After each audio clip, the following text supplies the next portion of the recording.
Hello guys! Magandang hapon sa inyong lahat. I am Chirgas Pamasagari Channel, a faith healer, also a tarot reader. So ngayong hapon na to, silipin natin, no? Ano man yung mga maaaring malaman at mahagilap natin at the same time, ano maaaring mangyari, no? At posibleng mangyari. No? At ito ay pawang gabay lamang, guys, ha? Pawang gabay lamang. There's something special pasilip para sa ating President Bongbong Marcos Jr. at the same time kay Leni Robredo. No, dahil maraming nagtatanong, there's something, maayos ba ang kanilang partnership o maaring compatible ba sila sa maaaring mangyari for elections for 2028? Kung sila ba ang magiging magkatandem or pwede ba sila maging magkatandem, alamin natin, no?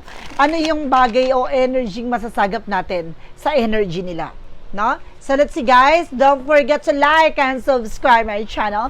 And i-click ko siya ba for more videos. Update ko, maraming salamat po sa mga walang sawang pagsuporta sa aking channel, lalo na ang hindi nag-i-skip ng ads, naway pagpalain kayo ng Diyos at may kapal, siksik-ligig umapaw na biyayang manubalik sa inyo. So let's see, guys, what is the messages, advices, no, ng ating angel spirit, no, para sa ating president at the same time sa ating mayor na si Mayor Leni Robredo. So let's see, guys, alamin natin at tuklasin natin yan, guys. So let's watch this.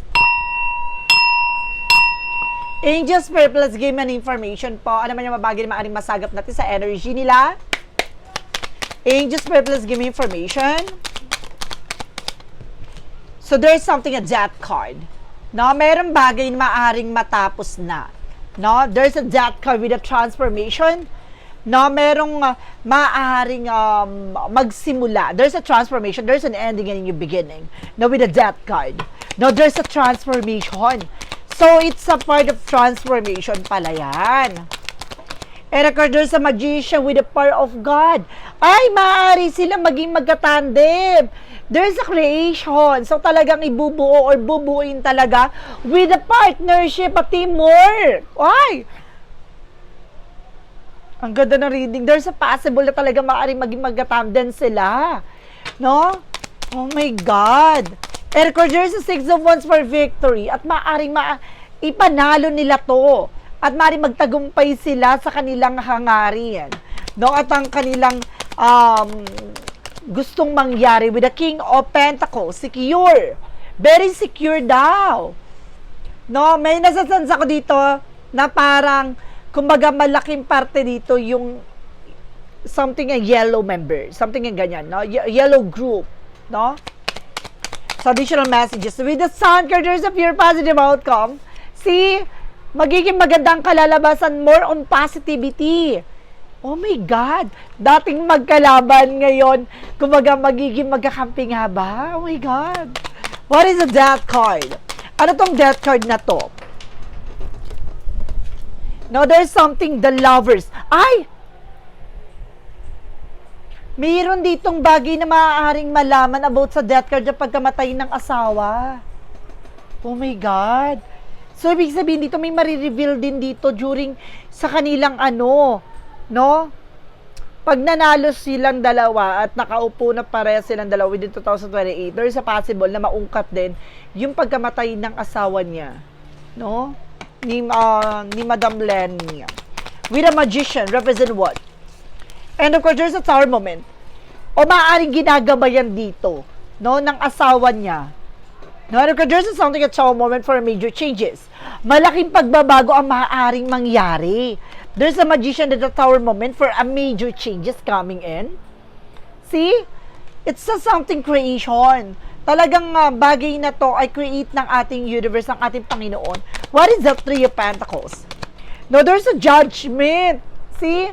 There's something, a wake-up call. Parang paalala dito na kailangan mag-pay attention. Now, what is the Six of Wands? Represent with the Ace of Pentacles. Wow! Tagumpay at may malaking bagay na maaaring maging maunlad ang ating Pilipinas, ang ating bansa.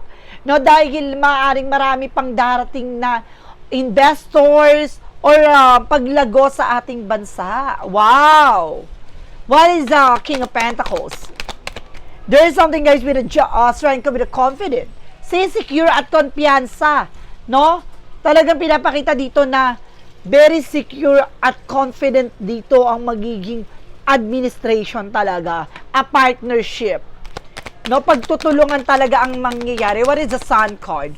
Reference with the Eight of Wands at maraming communication and transactions na maaaring mangyari. There's a lot of trouble. No, there's a lot of informations na maaaring may paggalaw na ng sitwasyon, mararamdaman na yung progress and development na mangyayari sa ating bansa. Additional messages. And of course, there's something, a Six of Swords, there's a transition. Sabi ko kanina, there's a transformation, di ba? And there's a transition. Malaking maaring malaking pagbabago ang mangyari. Hi. What is the Magician, the Tower moment? Represent, guys, with the Ace of Swords, something, a breakthrough. Bagay na magtatagumpay talaga. Alam mo yung bagay na naging magkalaban sila pero binuo sila ng kung hangarin nila. Oh my God. I love it. Diba? Rosas na pula. Ay, diba? Kumaga red si BBM kasi diba kanyang red. Tapos si BP Sara si Mayor Lenny Robredo is something a rosas na pink. So pag sila kinumbine, so pulang rosas.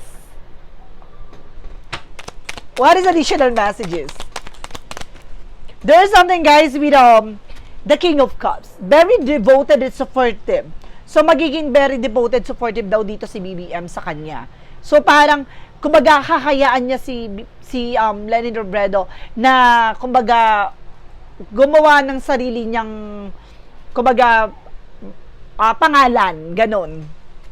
And of course, there's a Two of Wands. So there's a choices. Talaga pinapakita dito na kumbaga may kanya-kanya sila ditong magkakaroon sila ng kanya-kanyang kumbaga strategy. No, kung ano yung tututukan nila parehas, ganun. Ang galing. Kumbaga ito yung partnership talaga na maaaring kumbaga there's a combination, no? And of course, there's a sign of something happiness. So magiging masaya at magiging maayos, no? Very colorful na ang mangyayari dito. What is the Sun card? Because the Eight of Wands represents with the Moon card. Though there's a lot of revelation coming in with the Sun card. So ibig sabihin dito, there's a pure positive outcome and the Eight of Wands something a movement and changes. No, and there's a lot of transaction. The Moon card something a dream coming true and revelation. Maraming bagay na maaring revelation the way na parang it's something a treasure. No, maraming bagay na matutuklasan na mas magiging positibo at magkakaroon ng changes sa development sa situations. Ganon. Ang ganda. So let's see what is the outcome.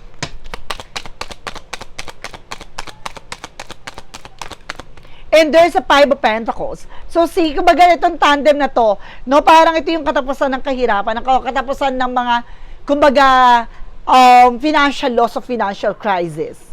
Hi. What is additional messages? And there's a Ace of Wands. So, there's something, a project, no, a plan. So, dito papasok ang mga bagong proyekto, plano.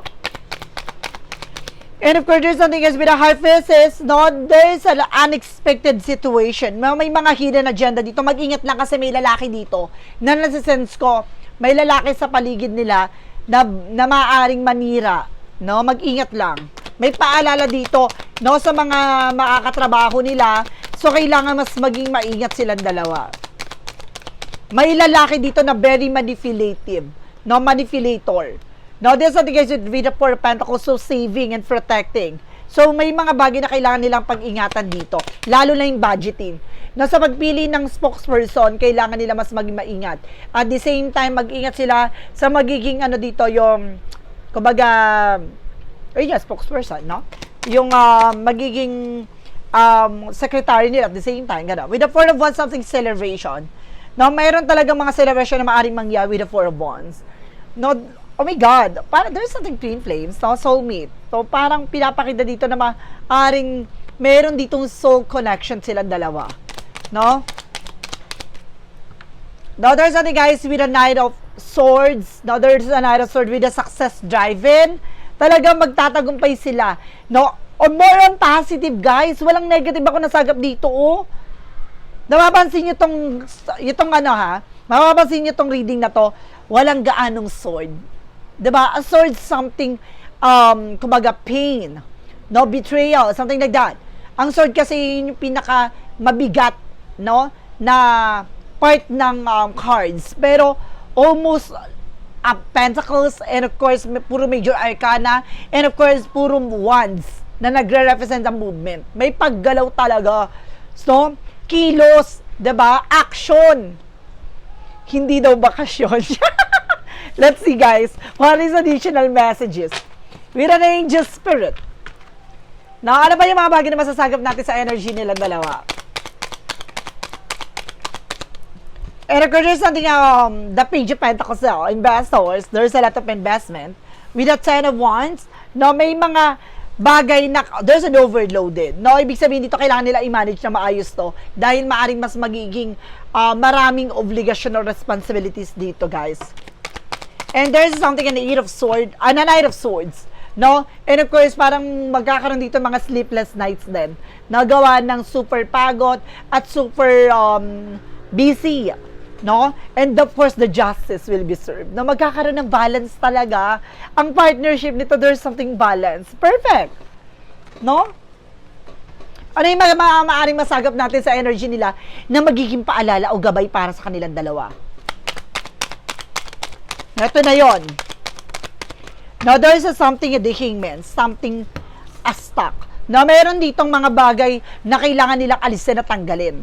No, yung mga bagay na stuck, yung matagal na o hindi nagsiserve, no, sa administrasyon, sa situations, no, lalo-lalo na, no, sa mga may tatalaga na bagong mga senador, congressman. So, kailangan mas maging, ano dito, kung maaari lang na pwedeng pumili, di ba, na ano, pero taong bayan pa rin kasi ang pipili niyan. Pero, ipagdasal natin na, kumbaga, salain, no, salain ng ating Panginoon na kung sakaling darating 2028, no, italaga, no, italaga kung sino talaga yung mas makakatulong sa ating bansa. And of course, there's something guys with the Queen of Wands by confident. So, kailangan mas maging malakas ang loob, no, at alisin ang alinlangan. There's a Knight of Cups, there's an offer, maraming offer na darating, maraming proposal. And of course, there's an Ace of Cups, no? Ito yung pag-ibig at pagmamahal. There's a passion and love talaga, no? Na maaaring, kumbaga, tumulong sa kanila, no? Para may sakatuparan ng kanilang mga hangarin. No? Kapag talagang good intention, di ba, magiging good yung reflection. Di ba? Pag good yung intention, there's a good reflection. So, ganun talaga. Kapag hindi maganda yung intention, yung reflection is very negative, yung aura. Diba? Yung energy dala nila is very mabigat, guys. Now, let's see what is additional message. Pero ito, napakagaang. Grabe. And there's something the higher font with education. No, meron ditong bagay na kailangan pakakatandaan. No, there's something an effort, something a maturity, no? Parang bagay na maaaring magbigay, no, ng katatagan at kalakasan dito with the Wheel of Fortune, with the turning back. So, Wheel of Fortune is something, a destiny to happen.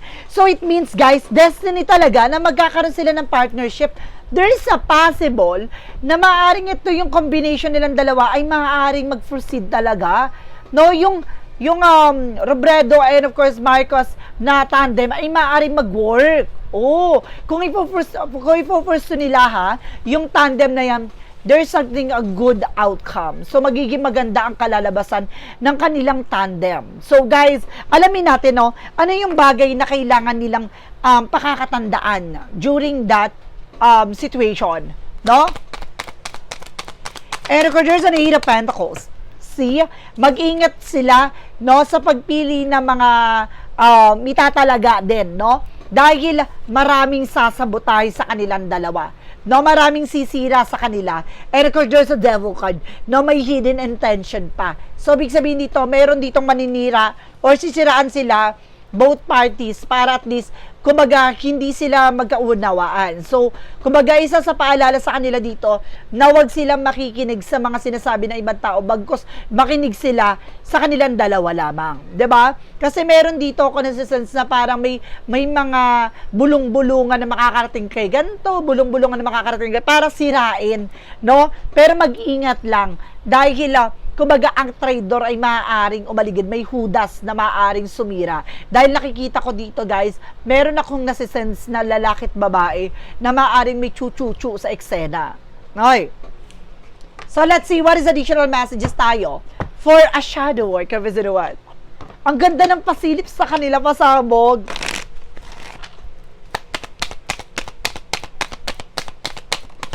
And there's an heal through art. Wow! Kumbaga there's a creativity and expression. No, talaga yung pinapakita the express your shadow in the art and let healing unfold.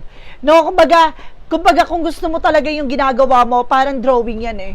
No, kapag nasa imagination mo yung bagay na gusto mong ipakita, no? Kumbaga once na mag-drawing ka na nasa puso mo at yung gusto mo talaga yung ipapakita mo, magiging maganda yung imahe nito.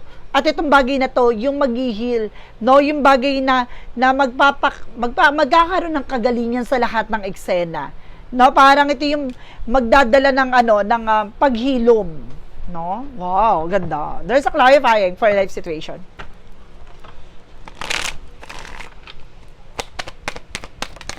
And there's a release burden. So, isa sa bagay na to na kumbaga unti-unti nang marirelease lahat ng bigat. No? Embrace clarity and let go of what no longer serve you, allowing new insight to guide your path. So, kailangan nilang, ito yung sinasabi ko kanina, na kailangan, no, tanggapin nila yung kaliwanagan at kumbaga katotohanan sa isa't isa. I-let go nila kung ano yung history or negative na kumbaga nangyari from past na elections na nangyari from the past. Parang ganon. Kailangan kumbaga bigyan nila ng chance yung isa't isa dito na ano yung bagay na makakatulong para sa kanilang dalawa. No, parang ipapakita dito, no, yung mga nangyari from the past, no, yung deliberasyon, kung paano sila magbatuhan ng mga salita, paano magbatuhan ng mga allegations, no, dati nung during kumbaga campaign campaign kumbaga deliberations, gano'n. Kumbaga pinapakita dito guys na kumbaga magkakaroon ng bagong eksena, bagong bagay na masisilayan, no? Parang bagong mukha. From what lies beneath, we the future. Ano yung mga bagay na nakatago sa hinaharap, no, na kailangan nilang pag-ingatan or may mga bagay na kailangan nilang malaman. No, bago pa mangyari knowing they fuck up. Alam nila na may tatraidor sa kanilang dalawa. So, oh my God. So, ibig sabihin talaga mapag-aaralan nila, no? And if there's something guys, so watching sit go down, enjoy the gossip. So, ngayon, no, parang ini-enjoy muna nila yung moment. No, ini-enjoy nila yung moment na, sige, bahala kayo, no? Pag-isipin nyo na yung dapat yung isipin. Basta, nag-enjoy kami sa mga bagay na ginagawa nyo, sa mga naririnig namin, ganan. Kumbaga, meron ditong maaring kumbaga manggigil sa inggit or maaaring kumbaga makaaring atakihin dahil hindi niya naman alam yung magiging outcome sa eksena na to. So guys, there's something on special pasilip, no? Special pasilip gabay para sa ating si President Bongbong Marcos at kay Mayor Leni Robredo. Maraming salamat po. So guys, once again, this is something pawang gabay lamang ha. Pawang gabay nga ni. Masabi na naman dyan, hindi ka Diyos para sabihin yung bagay na mangyayari sa kinabukasan. No, gabay nga ni. I am tarot reading, no? Tarot reader na maaaring ipinapakita yung future teller ako ha. At the same time, healer po ako, spiritual healer. So guys, once again, I am Chirurga Sumambasa sa channel, a faith healer, also a tarot reader. Then of course guys, maraming salamat po sa mga walang sawa pagsuporta sa aking channel. Lalo-lalo na ang dirigi-skip ng ads away, pagpalain kayo ng Diyos at may kapalisiksik liglig na gumapaw na biyayang manubalik sa inyo. At don't forget to subscribe my second channel, Maestra Ganda Psychic Tarot. No, may upload tayo doon, kaya panoorin nyo rin. Maraming ganap, maraming bagay na makakagilap. So guys, maraming salamat. See you in the next video. Bye-bye and babush.